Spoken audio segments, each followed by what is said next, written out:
Je me présente, Simon David, je suis directeur des programmes immobiliers du groupe Durec et promoteur vendéen. Et je suis accompagné d'Anthony Michel, qui s'occupe de la prescription nationale chez Caline et du marché collectif et tertiaire, enfin l'activité chantier de Caline en France. Donc aujourd'hui, on va vous présenter un projet commun qui s'articule autour notamment du projet phare pour le groupe Durec à La Roche-sur-Yon, qui est le projet Closia Park.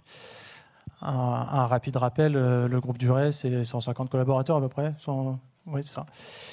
Et établi sur tout le secteur de la Vendée, le sud de Maine-et-Loire, et puis notamment le vignoble nantais. On fait de la promotion immobilière, logement, tertiaire, mais pas que. On est assez diversifié sur 7 filiales différentes. Le projet Closia Park, pour le situer, c'est donc quartier nord de La Roche-sur-Yon. C'est l'acquisition d'un foncier qui fait presque 6 hectares en tout. C'était un ancien lycée professionnel, le lycée Saint-François d'Assise, qui en fait était la fusion de cet établissement-là, plus un deuxième dans le centre, pour construire sur un nouveau site, un lycée tout neuf. Et donc derrière, on a fait l'acquisition d'un des deux sites. Sur ces 6 hectares, il y a à peu près 11 000 m² de bâtiments existants. Enfin, il y avait de maintenant. On a fait l'acquisition en 2021. C'était un lycée professionnel qui était spécialisé dans la mécanique auto et notamment la carrosserie. Ça sous-entend évidemment d'avoir des ateliers, et ateliers mécaniques génèrent quelques poches de pollution. Donc évidemment, c'est un site qui en faisait partie. C'était un site qui était presque dénué de biodiversité, tout simplement parce qu'il était exempt d'espace forestier. Il y avait de l'enrobé partout, à part le terrain de foot qu'on voit en gros là, mais c'est à peu près tout. Et puis surtout, il est inscrit en plein cœur d'un tissu très pavillonnaire au cœur de La Roche-sur-Yon, à l'intérieur de la contournante, la RD 160, et collé à la ligne de chemin de fer qui est l'axe Nantes-La Roche-les-Sables. Et donc du coup, il a fallu réfléchir à un quartier qui soit capable de s'adapter au secteur déjà en place. Et donc, du coup, c'est pour ça qu'on a acté sur un quartier avec plusieurs critères majeurs sur lesquels on a réfléchi étroitement avec Atelier UP+, qui est le groupe Kéran qui nous a accompagnés en tant que maître d'œuvre, et Wigwam notamment, qui était notre bureau d'études environnement, puis surtout toute la partie qu'on va voir après sur la déconstruction, PEMD, etc., sur les matériaux de réemploi. On a traité ce sujet sur plein de secteurs différents qui sont listés là, en l'occurrence. L'idée, c'était surtout de faire un quartier qui ne vienne pas détériorer le tissu en place. Et c'est pour ça qu'on l'a beaucoup co-construit avec de nombreux ateliers avec les riverains. Et pas que, avec aussi des industriels dont Tony est digne représentant aujourd'hui. Pour aller directement dans le vif du sujet, en fait, le fait d'avoir des bâtiments existants sur un terrain, donc une friche, on va communément l'appeler comme ça, c'est plus vraiment un inconvénient. Maintenant, c'est même plutôt un avantage parce que ça nous force à nous remettre en question, à réinterroger le mode de déconstruction. Et cette pyramide-là, qui est un peu la pyramide d'impact carbone d'un projet, elle est assez intéressante à avoir parce que le éviter et réutiliser, c'est la toute première question qu'on doit se poser. C'est-à-dire qu'avant même de réfléchir à raser tous les bâtiments, c'est qu'est-ce qu'on peut conserver en l'état, changer en destination, mais idéalement les conserver.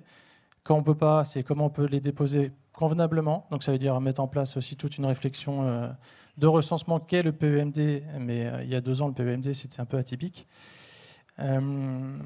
Et puis après, surtout les motifs de déconstruction. C'est-à-dire que pour pouvoir réemployer des matériaux, il faut d'abord savoir les déposer proprement, avant même de les requalifier.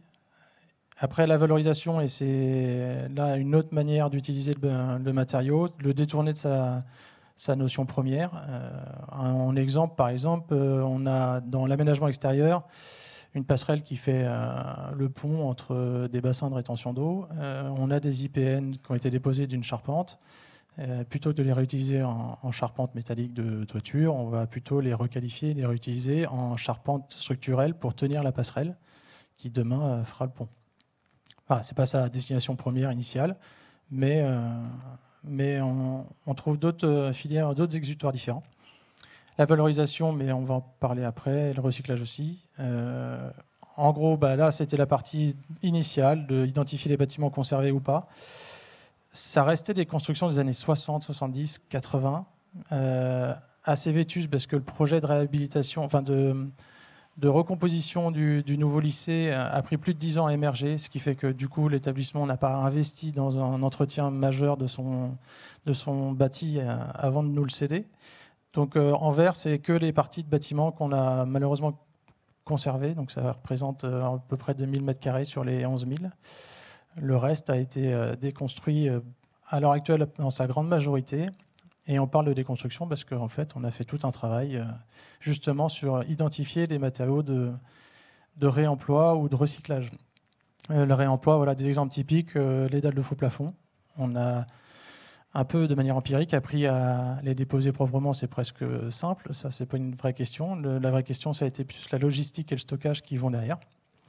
Comment ne pas les détériorer par l'humidité, par la mise en palette, etc. Pour pouvoir les réutiliser toujours dans la même destination, c'est-à-dire en tant que dalle de faux plafond dans nos bâtiments neufs. Sinon, les sous-bassements qu'on voit, là, c'est des sous-bassements désactivés, qu'on a découpés proprement, stockés. Et en fait, eux vont être utilisés d'une manière détournée. Ça va être du pavage extérieur pour agrémenter les abords extérieurs d'une de nos résidences actuelles. La partie valorisation, ça a été développé différemment. On a fait le choix à l'époque de garder un bâtiment temporairement, de manière éphémère, pour y faire une matériothèque éphémère avec les riverains. Avec du recul, je peux vous le dire, elle n'aura malheureusement pas lieu. Et la conjoncture économique fait qu'on a des choix à faire tout au long de la vie d'un projet. Et un projet d'aménagement, c'est sur du long terme. Donc il y a des choses qui émergent en 2020-2021 dans les conceptions et qui finalement en 2023 sont stoppées pour d'autres motifs. Et c'est aussi ça la vie d'un projet. Et c'est important aussi d'échanger sur ce qui a marché et ce qui n'a pas marché. Par contre, le projet d'en dessous, lui, est bien d'actualité, très bien d'actualité. C'est typiquement une charpente métallique Eiffel qui était riftée mais difficile à déposer correctement et à requalifier. Du coup, on l'a découpée. Et c'est un artiste local, Julien Vrignot, pour ne pas le citer, qui requalifie ça en œuvre d'art qu'on vient à positionner à différents endroits dans le parc global d'Eclosia Park. Donc c'est une autre manière détournée d'utiliser des matériaux pour la culture également. Et le recyclage qui va amener sur le transfert auprès d'Anthony. Le recyclage, il y a le recyclage in situ, tout le monde le connaît. Pour la photo qu'elle a, c'est le concassage du béton pour le réemployer en fond de forme. Ça, il n'y a pas de surprise. On maîtrise ça depuis des années, voire des décennies. Là, on a eu d'autres sujets plus particuliers. Et sur les 9000 m² et quelques déposés, en fait, on avait à peu près 200 à 220 menuiseries aluminium. Et la réflexion, parce qu'on reste des Vendéens, donc ça a été de se dire comment on peut collaborer avec une entreprise vendéenne locale suffisamment conséquente pour nous accompagner. Et du coup, ça a été cette démarche-là qu'on va vous présenter spécifiquement derrière, d'abord identifier toutes les menuiseries, vérifier l'alliage existant, parce que comme je disais, il y a eu des décennies de construction et donc aussi des conceptions de menuiseries différentes, et comment après, derrière, in fine, les remettre dans les bâtiments neufs. Et Anthony, je te laisse la main. Ouais, merci. Alors pour ceux qui ne connaissent pas, donc Caline, on est aux Herbiers, donc je confirme, on est bien vendéen. On est à 30 km du groupe Duret, donc on n'est pas loin. On est le premier fabricant de menuiserie aluminium en France et premier fabricant de menuiserie. On produit 12 000 à 13 000 menuiseries et on couvre tous les marchés, la neuf et la rénovation. Alors pour rentrer effectivement sur Eclosia Park, d'abord c'est une histoire. C'est-à-dire qu'on on a une histoire ensemble. Ça fait longtemps qu'on collabore avec le groupe Duret. Certes, nous sommes vendéens, mais aussi il y a des valeurs qu'on partage ensemble. Ça nous est paru tout à fait naturel d'aller de manière comme ça assez spontanée se greffer à ce projet qu'on a trouvé très novateur. Pour la simple et bonne raison qu'il s'inscrivait dans plusieurs points, c'est-à-dire la volonté de notre entreprise et de notre groupe auquel on appartient, le groupe Liebo, d'assurer sa transition énergétique et environnementale et de tester, puisque en tant qu'acteur et émetteur du marché, je vais revenir aussi là-dessus, on va de plus en plus avoir le devoir de travailler peut-être de plus en plus en boucle fermée et de s'intéresser évidemment à la fin de vie de nos produits. C'est dans le mouvement actuel, je pense qu'on en parle tous au quotidien, notre actualité. J'ai mis évidemment que c'était pour suivre la stratégie nationale bas carbone. Aujourd'hui, toutes les entreprises ont le devoir de réduire leurs émissions de gaz à effet de serre et de présenter des manifestes, en tout cas, ou des plans de transition énergétique et environnementale, ce qui est le cas avec ce qu'on appelle, nous, le programme Calight Planet. Alors, pour vous fixer juste un petit peu, mais beaucoup de choses que vous savez, d'abord, il y a eu une accélération, c'est-à-dire qu'on est très français, c'est-à-dire qu'on a attendu quand même que le législateur vienne, on va dire, provoquer un petit peu les choses. Alors, on avait déjà eu des prémices avec les RE 2020, puis après, il y a eu la loi AGEC, qui est venue accélérer, la REP, la responsabilité élargie des producteurs. Voilà, donc, un ensemble de dispositifs réglementaires qui nous obligent, nous, l'activité du bâtiment, à accélérer sur la création d'une filière pour le recyclage et l'évaluation des matériaux en fin de vie. Voilà. Donc, du coup, on est tous obligés un petit peu d'y aller quand on est industriel. Et évidemment, en tant qu'acteur majeur, on se devait de travailler sur des projets, d'avoir des retours d'expérience, non seulement pour identifier la chaîne de valeur, parce que quand on démarre, on ne sait pas trop quelles sont les différentes étapes, et aussi pour se tester, parce que c'est bien aussi de tester un petit peu comment fonctionne la chaîne amont. Si je reviens dans le cadre après, c'est qu'on ne part pas de rien.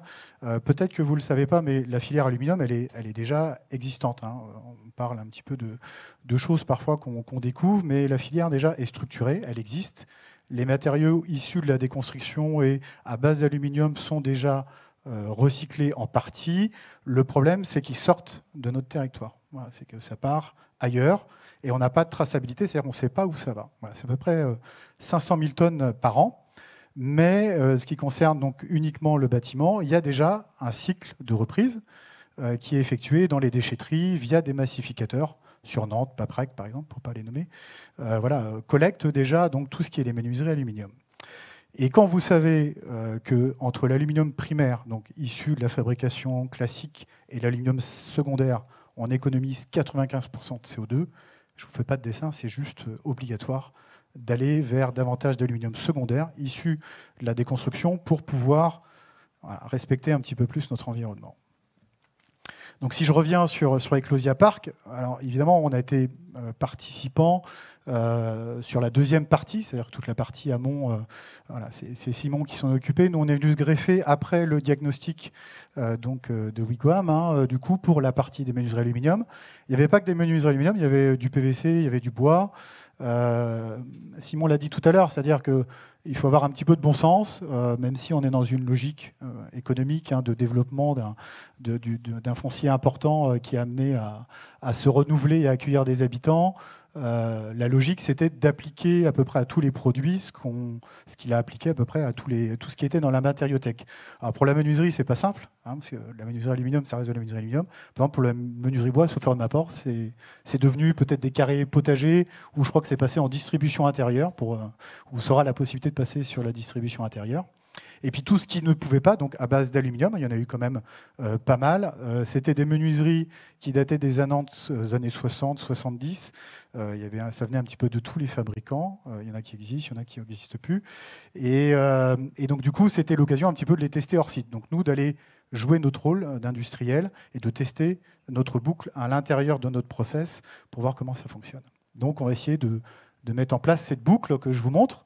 Alors qu'on a vraiment testé, donc voilà, avec vraiment du in situ, c'est-à-dire qu'on est parti d'une feuille blanche, évidemment avec du prélèvement, l'analyse, je vais vous le montrer tout de suite.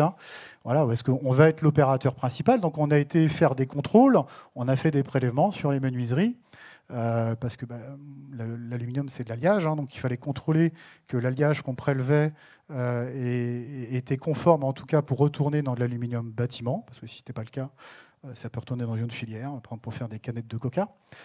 Et donc, du coup, on a transmis aussi notre cahier des charges pour le collecteur et le trieur, qui sont nos amis de chez Sofuldec Construction, qui est le groupe Papin, un Vendéen aussi, de la même manière, et donc qui avait ce rôle de déconstruction. On a vu tout à l'heure la destruction d'une partie, et donc qui a assuré la première collecte et le premier tri, parce qu'il fallait démonter et assurer, nous, le démontage des parties dormants et des parties ouvrants, parce que ce n'est pas forcément la même destination. Il faut faire attention aussi comment dire, aux différentes tapées, et puis on ne reprend pas tout, on ne reprend pas des parts closes, on ne reprend pas les bavettes, parce que ce n'est pas les mêmes qualités d'alliage, donc il fallait trier tout ça avant de pouvoir les reprendre nous-mêmes dans un cycle classique. Voilà, vous avez quelques illustrations de la matériothèque que Simon vous a montré tout à l'heure. Donc voilà, honnêtement, c'était un chantier vraiment, vraiment clean, très bien géré, bien trié. Voilà, il y avait vraiment une logique pertinente sur ce projet. Évidemment, il faut associer des acteurs sur lesquels on n'a pas forcément beaucoup de relations. On a fait le choix de Tripapyrus Environnement. Tripapyrus Environnement, c'est une entreprise qui tenait à cœur parce que déjà, c'est une entreprise de réinsertion qui aide les personnes en difficulté de longue durée, au retour à l'emploi. Donc, c'est typiquement chez Caline des gens avec qui on aime coopérer, puisqu'on travaille beaucoup avec d'entreprises à mission. On trouve que ça a du sens aujourd'hui de collaborer avec ces gens-là dans notre process de fabrication, pardon. Et donc, du coup, on les a chargés de démanteler les menuiseries. Donc, vous les voyez là dans le conteneur, telles qu'elles arrivent. Et voilà, aujourd'hui, le process n'est pas encore, on va dire, industriel. Hein. On est vraiment sur une séparation manuelle des matériaux. On va enlever les ferrages, on va enlever les poignées, on va enlever les crémones. On met ça dans des bacs. Et du coup, Tripapyrus va être chargé de les envoyer dans les filières de régénération, tout comme le vitrage. Alors, c'est là où est-ce qu'on revient un petit peu à la partie un petit peu plus industrielle. Évidemment, il faut massifier. Alors, on était en fait, actuellement, là, on est dans cette partie-là. En fait, on est au niveau Tripapyrus. Ils ont reçu à peu près l'intégralité des menuiseries. Donc là, on va partir. On était dans le cycle opérationnel. On va rentrer un peu plus dans le cycle théorique. Donc demain, ça va repartir évidemment en massification dans ce qu'on appelle des fonderies qui ont capacité à trier les matériaux. Alors, je l'ai dit en préambule, il n'y a pas de... Je regarde l'heure. Bien. Aujourd'hui, en fait, il faut continuer à trier entre différents matériaux. Donc, on passe beaucoup de temps à trier, hein. Vous l'avez bien vu. Donc, ne serait-ce déjà que les déchets qui viennent des propres déchets des extrudeurs. L'extrusion, c'est le process avant la fabrication des menuiseries. Je vais vous montrer, je vous ai illustré pour que vous voyez bien un petit peu ce que c'est. C'est aussi les déchets issus de la menuiserie du chantier qu'on a pu récupérer un petit peu partout. Et puis, c'est nos propres chutes de production. Voilà. Et donc, tout ça, on va pouvoir les mélanger après des séparations, on va dire, industrielles. Alors pour ça, il faut des fonderies un petit peu technologiques. Hein. Vous avez quelques illustrations pour vous montrer. On va bientôt en construire une, donc c'est pour ça que le process, je le connais bien. On va faire ce qu'on appelle du tri magnétique, parce que l'avantage, c'est que l'aluminium, c'est ag magnétique. Donc on va pouvoir en fait séparer différents les matériaux, et puis on va avoir une caméra qui a cette capacité de faire des analyses spectrochimiques des alliages. Donc vous avez vite compris, c'est-à-dire qu'on va savoir où mettre la qualité de l'alliage, et on sait si on peut reprendre, et si on ne peut pas reprendre, si ça peut retourner à l'état de billette. Ce qui va nous apporter la traçabilité. Voilà. On en vient un petit peu à ce qu'on disait tout à l'heure. C'est bien de faire du recyclage, mais il faut pouvoir le tracer. Demain, si vous êtes maître d'ouvrage, vous êtes donneur d'ordre, architecte, ce que vous demanderez, c'est la traçabilité. C'est OK, très bien, mais ça vient d'où, quoi. Voilà. Donc le but, ce sera d'avoir un petit peu la fiche, l'étiquette de la provenance des matériaux qu'on a.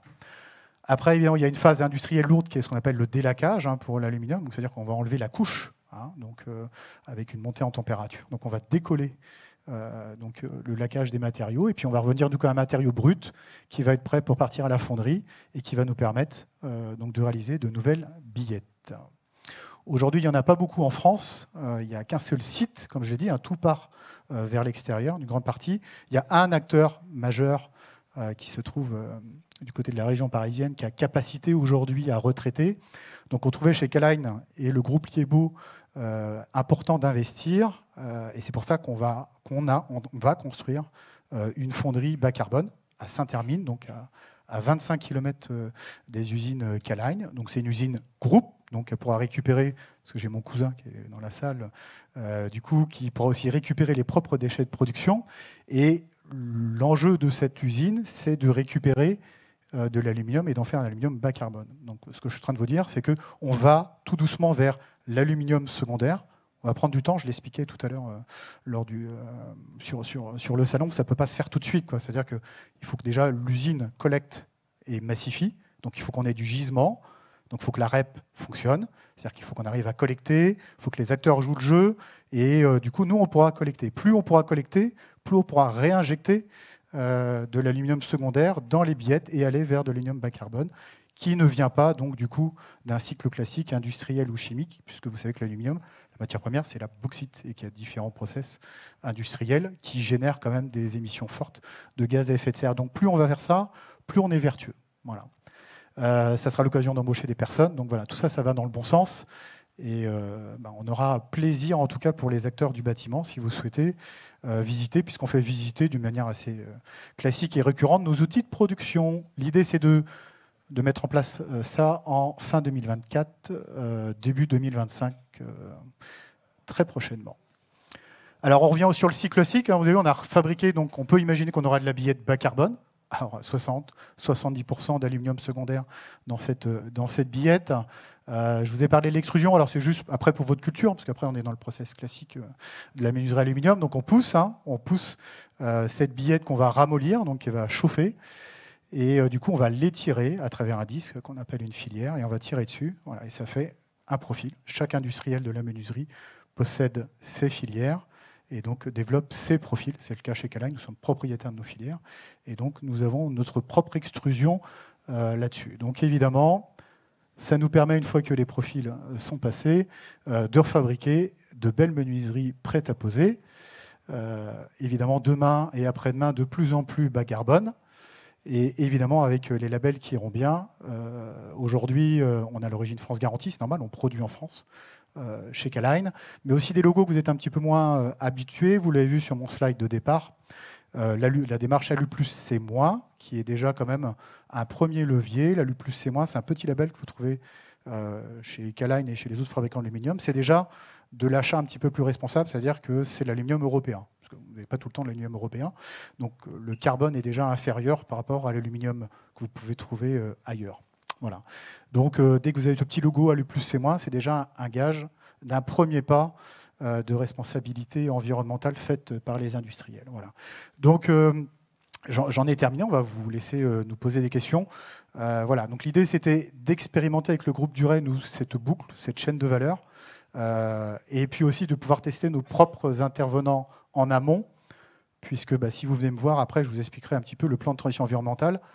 Le levier principal, nous, c'est l'amont. C'est-à-dire qu'il faut qu'on travaille sur tout ce que je vous ai montré. En fait, l'aval, c'est pas plus simple, parce que rien n'est simple, mais disons qu'elle est organisée à la manière de structurer par des tiers.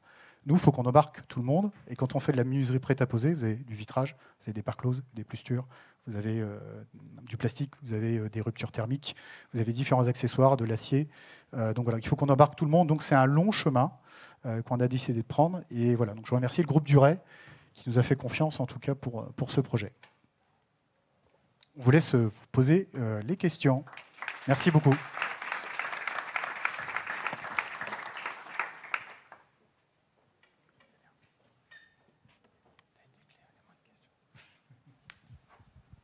Bonjour. Est-ce que vous avez du coup déjà fait un peu l'analyse du cycle de vie des menuiseries qui seraient issues des recyclages et vous les avez comparées aux menuiseries traditionnelles que vous produisez? Oui, de manière théorique, c'est une très bonne question. Alors c'est typiquement dans la documentation qu'on vient de sortir. Voilà, donc il y a eu une analyse théorique, effectivement, un petit peu des travaux. Donc on a beaucoup d'efforts à faire, et notamment dans la substitution de matériaux, c'est-à-dire travailler sur 2 points. De prendre des matériaux qui sont de plus en plus régénérants, issus du recyclage. Et on travaille aussi sur la réparabilité, c'est-à-dire la capacité d'augmenter la durée de vie de la menuiserie. C'est aussi ça l'enjeu aussi qu'on va avoir là-dessus. Donc on a fait aujourd'hui une mesure, d'accord, et cette mesure, on va essayer de la comparer dans le temps. Voilà. Donc l'analyse de cycle de vie, elle est que théorique. On ne sait pas trop en fait le gap qu'on va avoir au fur et à mesure. Ça m'est difficile de vous répondre concrètement. Non, voilà, on est vraiment au début de l'histoire. Hein. C'est là un petit peu, c'est-à-dire qu'on prend tous le pari un petit peu de s'engager dans l'environnement sans pour autant voilà, avoir un petit peu, c'est un petit peu nouveau pour nous. Donc je préfère être sincère. C'est vrai qu'on travaille dessus, on a mis énormément de moyens, on a embauché beaucoup de gens qui travaillent dessus. pour nous donner un petit coup de main et qu'on tienne les engagements qu'on doit avoir vis-à-vis de la stratégie nationale bas carbone. Voilà.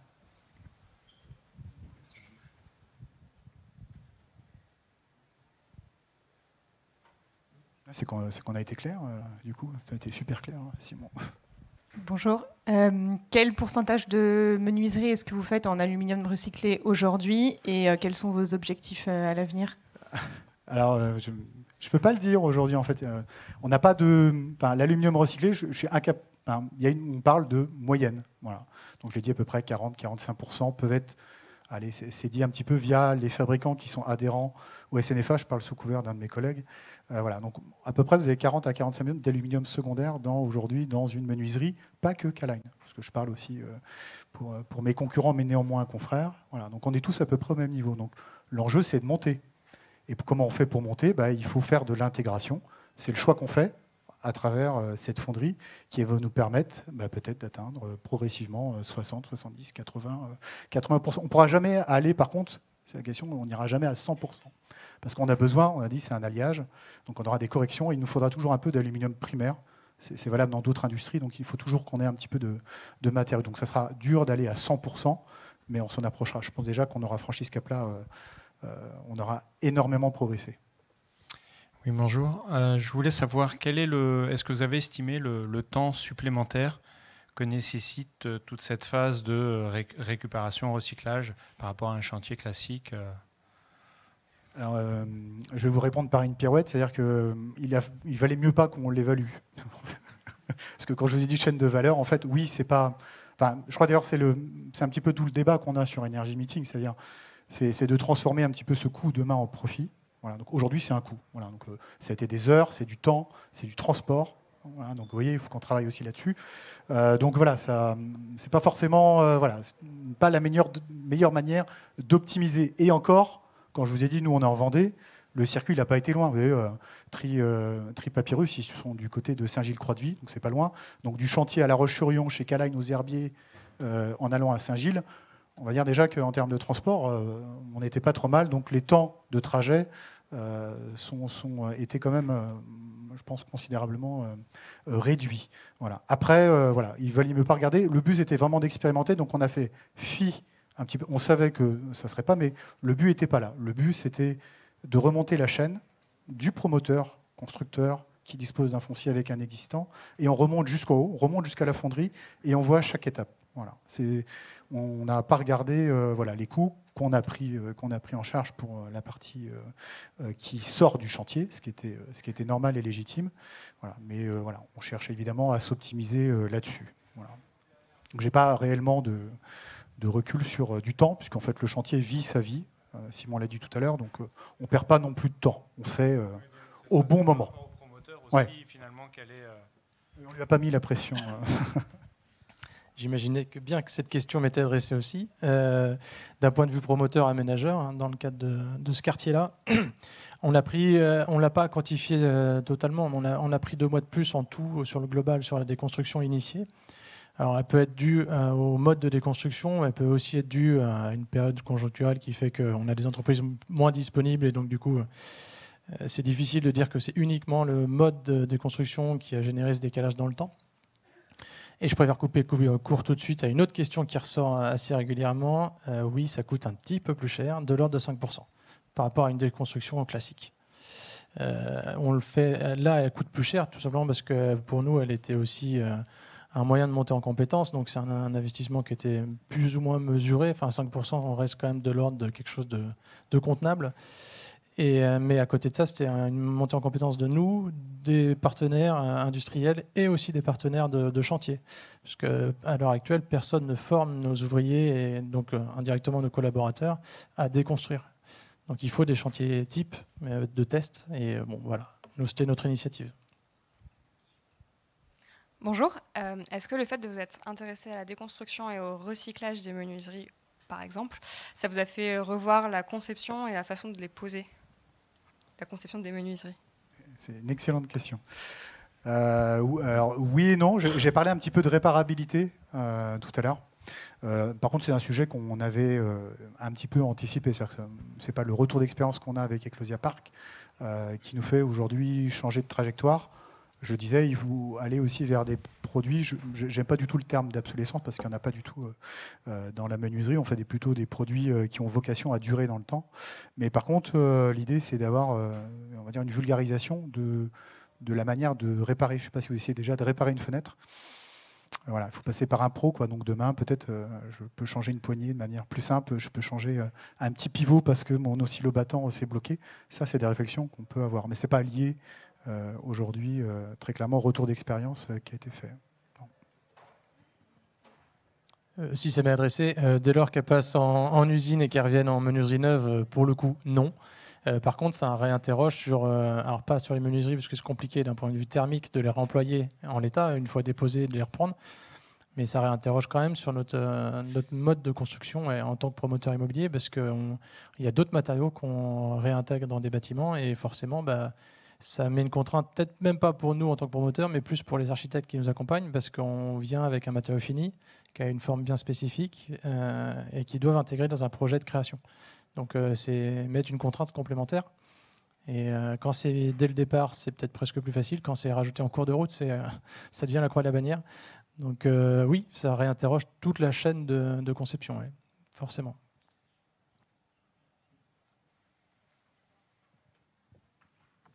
Profitez, on a du temps. Hein. Du coup, on est bien dans le timing, Charlotte. Hein. Ah non, c'est bon, c'est fini? Ah bah tant pis alors. Merci beaucoup. Merci.